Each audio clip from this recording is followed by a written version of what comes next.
السلام عليكم ورحمة الله وبركاته. معاكم يوميات شوش في البيت. هنعمل مع بعض النهاردة ان شاء الله حاجة جميلة لسه ما عملناهاش مع بعض، هي البسبوسة. تمام. معايا هنا كيلو سميد، مش نص كيلو، ده مقادير كيلو. تمام. معايا هنا كوبايتين لبن، معايا هنا كوبايه سمنه بلدي، معايا هنا كوبايه سكر، معايا نص كوبايه ميه، معايا معلقتين عسل ابيض او عسل كلوكوز. تمام. معايا هنا فنجان جوز الهند، معايا فانيليا. الخطوه الاولى اللي احنا هنعملها دلوقتي، هنحط جوز الهند وهنقلبه على الدقيق السميد. تمام. انا عامله مقادير كيلو، عاوزه تعملي مقادير نص، بالتالي هيبقى بالنص، يعني هيبقى كوبايه واحده لبن، كوبايه واحده سمنه، نص الكوبايه سكر. تمام. خلاص كده هنركنه على جنب. هنعمل مع بعض حاجه تانية، هكرمل شويه سكر مع نص كوبايه الميه. هنكرمل دي على النار وهنشوفها دلوقتي على النار، لان انا مش عاوزاها من جوه، يعني بتبقى من تحت حمرة ومن فوق متحمرة ومن النص بيضة، فانا مش عاوزاها كده. انا هكرمل لها السكر وهتشوفوا معايا دلوقتي الخطوات على النار. انا حطيت زي ما انتم شايفين نص كوبايه الميه وكوبايه السكر وغلت اهي. هسيبها لحد ما تبدا تكرمل، يعني تصفر، حاجه بسيطه جدا، وهرجع اوريكم الخطوه الثانيه اللي انا هعملها معاها. دلوقتي خلاص كرملت اهو، يا دوبك اصفر بس. هنزل عليه على طول السمنه زي ما انتم شايفين كده اهو. الكوبايه هنزلها على السكر لما صفرتيه كده، كوبايه السمنه البلدي اهي. تمام. هفضل اقلب فيها كده لحد ما السمنه تدوب، وهتشوفوا دلوقتي هنعمل ايه تاني. انا دوبت السمنه مع السكر اللي انا كرملته، هحط اللبن. بسم الله. دولا كوبايتين لبن. تمام. هتكرملي بقى السكر اللي اتكرمل منك ده، هتهدي النار خالص وتدوبيه. وبعد كده هتحطي معلقه العسل او المعلقتين، لو عندك عسل كلوكوز حطيه، ما عندكيش ملوش لازمه عادي يعني. انا ما عنديش عسل كلوكوز، حطيت معلقه عسل ابيض كبيره. ما عندكيش ده ولا ده عادي يعني. هتفضلي وراه لحد ما تدوبي الكراميل ده. وبعد كده انا بدوبه طبعا على ميه، على نار ضعيفه جدا. بعد ما ادوبه هسيبه يهدى، ما يبقاش سخن قوي ولا ساقع قوي، واروح نكمل الخطوات ان شاء الله مع بعض.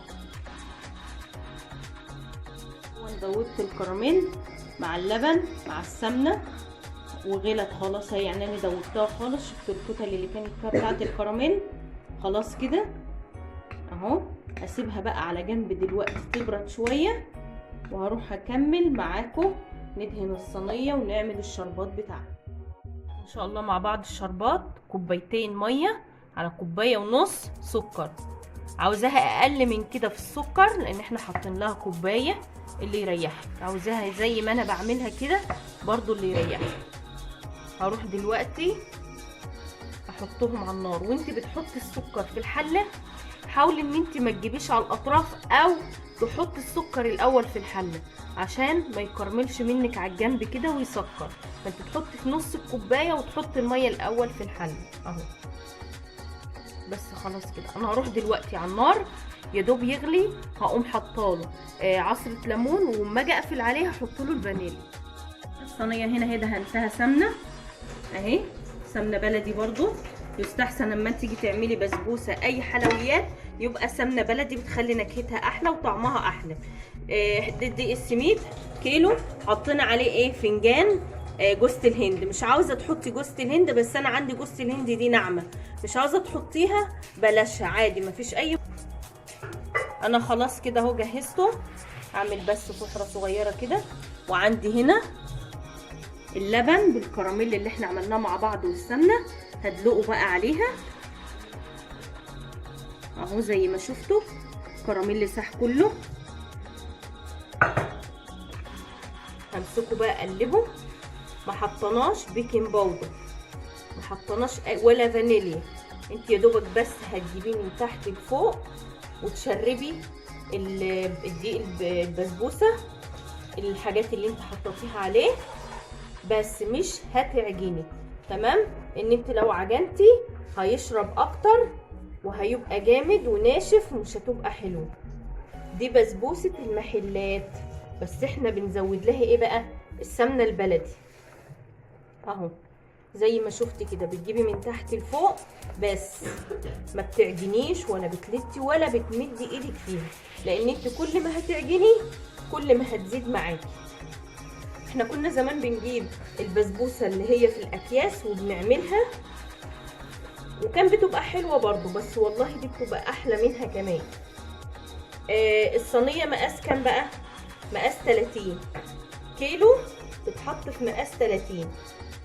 تمام، علشان ما تبقاش رقيقه قوي ومش حلوه. اهي شفتوا طريه وجميله، كفايه قوي عليها كده. انا جبت من تحت لفوق قلبتها كلها.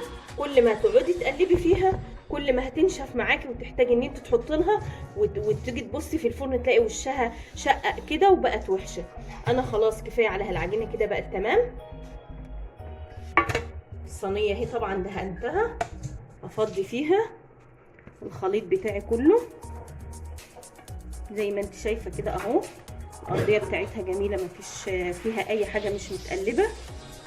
نمسكيها بقى بالراحه كده.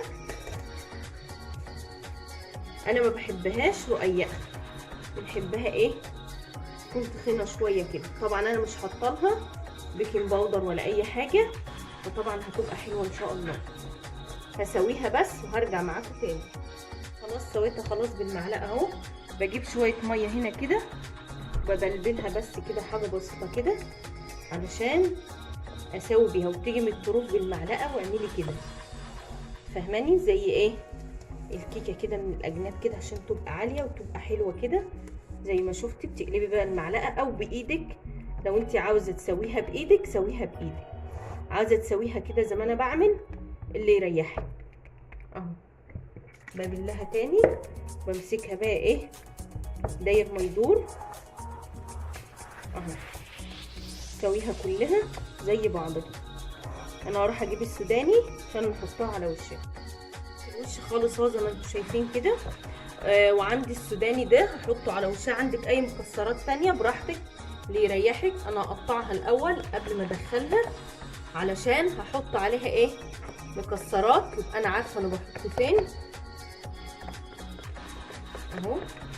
ويستحسن لما تعمليها سيبيها شويه في الصينيه، ما تستعجليش وتدخليها الفرن، يعني سيبها تاخد راحتها كده شويه. اي بقى انت عاوزه تخرطيها زي ما تخرطيها اللي يريحك، كبيره صغيره. انا بالنسبه لي كده مناسبه اهو. خرطيها بقى زي ما انت عاوزه.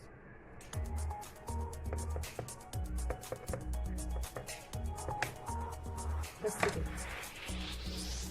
عاوزه تحطي على كل واحده واحده بس تضغطي بصبعك كده جوه. انا ان شاء الله هكمل بقيه الصينيه عشان الفيديو ما يبقاش طويل وهرجع معاكم تاني. خلصت اهون، هروح ادخلها الفرن وان شاء الله لما تطلع هوريها.